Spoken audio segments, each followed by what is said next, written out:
Maafisa wa polisi wa kiume na kike zaidi ya 300 kutoka Bungoma wako katika mikakati ya kupunguza matumizi ya dawa za kulevya katika utumishi wao. Hao wanafanya mafunzo ya kupambana na dawa za kulevya miongoni mwa askari. Baadhi ya changamoto kwa sasa ni masaa marefu bila chakula. Wanapewa ujuzi na nasaha ya msongo wa akili. Zaidi ya maafisa 300 wa polisi kutoka kaunti ya Bungoma walikusanyika katika afisi ya kamishna wa kaunti hiyo kujadili matatizo yanayowakabili afisa wa polisi na vita vya mihadarati miongoni mwa maafisa wa polisi. Gaps, it's not a quick fix.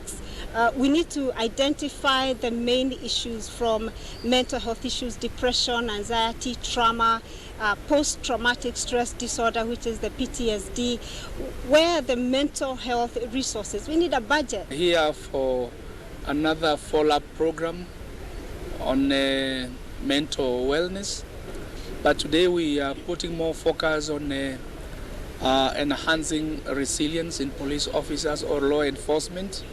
Wakiongozwa na kamanda wa polisi kaunti ya Bungoma, Bwana Francis Kooli, maafisa hao wanasema kuwa afisa wa polisi si rahisi, lakini kupitia uimarishaji wa ustadi wa kibinafsi ni njia mojawapo ya kuleta umoja kwa maafisa wakuu wa polisi na wale wa mashinani na kuboresha jinsi wanavyofanya kazi. The officer job it's a tough job. It's a stressful job, and it will never stop being stressful. There are demands, that come with the job. And this part of the reforms in the National Police Service, where we are coming back to take care of ourselves, so that we understand that we need to take care of ourselves, so that we deliver those services that meet the expectations of Kenyans. Even we were talking about debriefing. Once they face, let's say, a traumatic event, the officers, do they have time for debriefing? Just asking an officer who is also a human being, and we need to normalize these conversations because officers are human beings.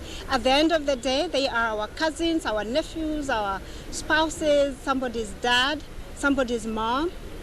So we need to normalize these conversations and bridge the gap. Kooli amesema maafisa hao wanaume kwa wanawake wanapitia changamoto nyingi ikiwemo matumizi ya madawa ya kulevya, kusafiri kwa muda mrefu bila chakula pindi wanaposhughulikia kesi fulani. Wanalalama kuwa pia wao ni mama na baba, hivyo wanatakiwa kupewa wosia mara kwa mara kupunguza msongo wa mawazo. Mazingira ya kazi, uhusiano, familia sawa, jamii, jinsi wanaweza kukabiliana na changamoto.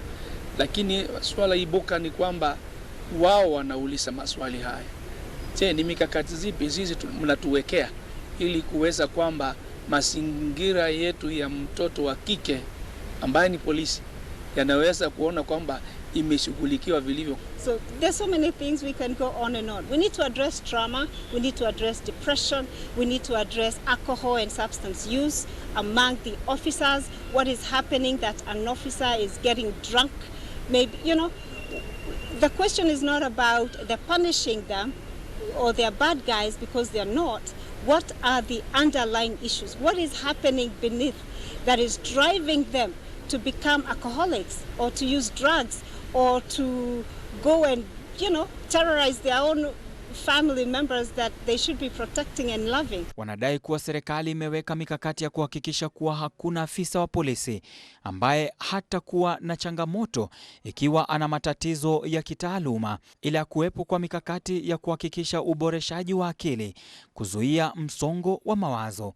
So that we are able to train professionals, psychologists, counselors, social workers within the units, so that anytime they are faced with a mental health issue, emotional issues, they know where to go. They triage, they know who to call. They don't have to travel for hours on end, they don't need to wait. Members of the public and especially professionals have come to understand that the police have been left alone, and there is need for them to come and bridge the gap between police and members of the public. And that is the reason why we are here today, at least to empower officers so that to take care of themselves so that they serve Kenyans well. Nikiripotia runinga ya Ebro, mimi ni Ode Francis.